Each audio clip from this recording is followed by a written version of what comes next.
Hello guys, welcome to this watercolour painting tutorial. I really hope you enjoy watching.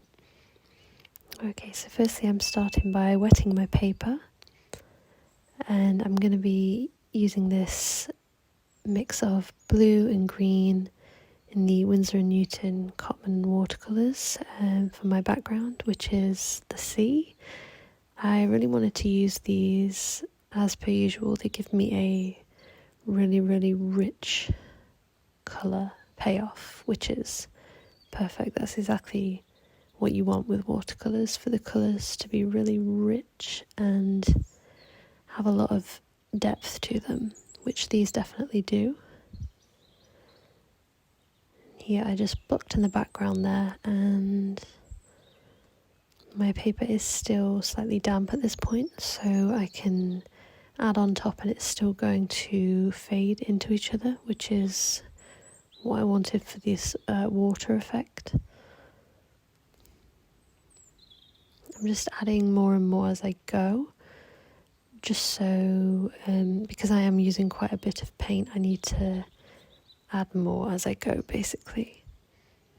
I did leave the boat in the centre, as I'm going to be filling that in at the end, and I obviously wanted it to be clean of any paint.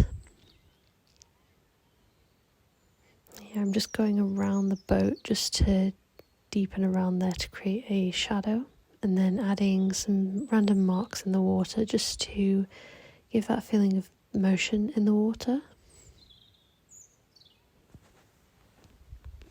I do leave some areas with that lighter blue tone, so that texture can really come through. And then here I took a little bit of the white paint and I mixed it with the blue to create this sort of light purple colour. And I used that just to create some more texture and more marks in the water. I think it was quite a pretty effect it created.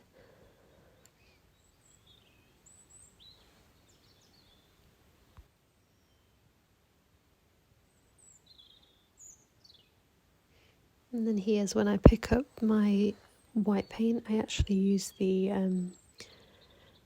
still Winsor & Newton, but it's their gouache paint because it's a lot thicker and more opaque, so this is perfect for applying that sparkly effect in the water, because the paint's much thicker basically.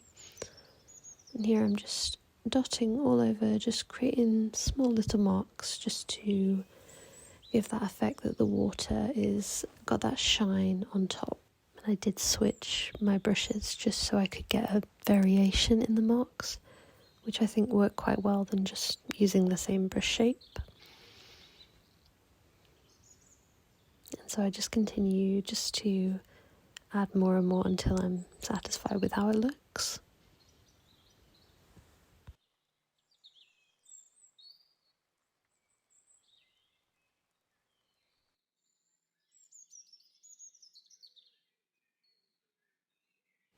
And here's where I start to work on the boat. So I initially grabbed this grey tone that I mixed together, and then I grabbed some light blue here, and I just basically start filling in the shapes on the boat to make it come to life.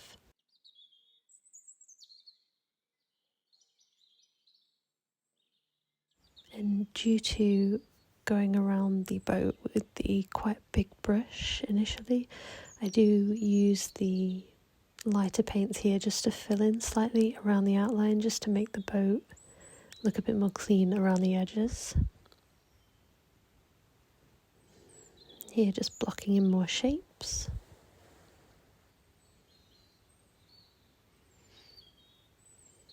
Taking lighter and darker shades just to build up shadows and give a more realistic effect.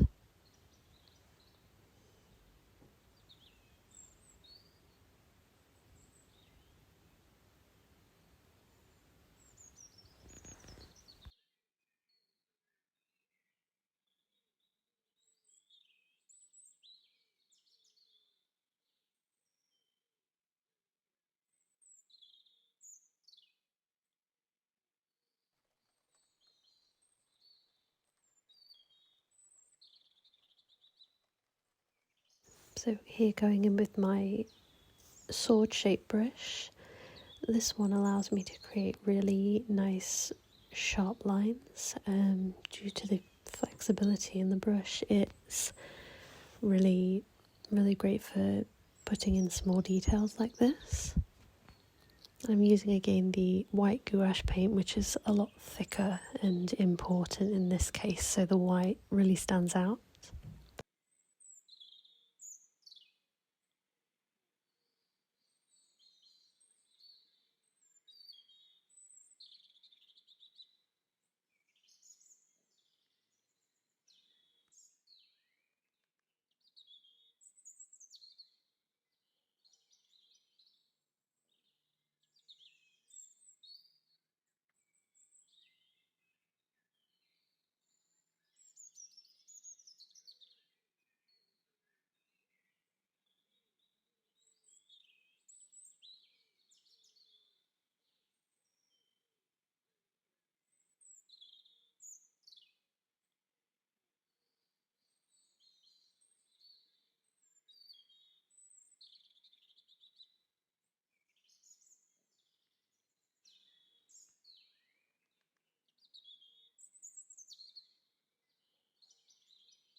As the paint has had time to dry throughout the process, I can now go in again with more white paint, and this just comes out a lot stronger as the paint is now dry. This just adds that extra definition, which I think made a big difference in how it looks.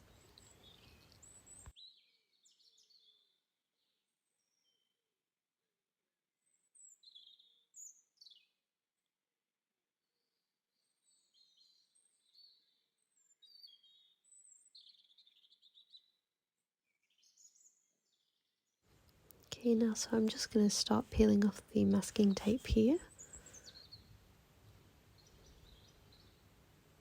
I hope you guys find it as satisfying as I do. Seeing those clean white edges is, yeah, so satisfying.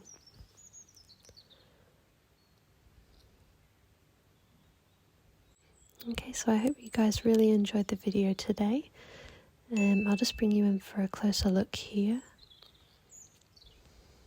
I really hope you'll give this video a like, leave me a comment, and also greatly appreciate if you would subscribe.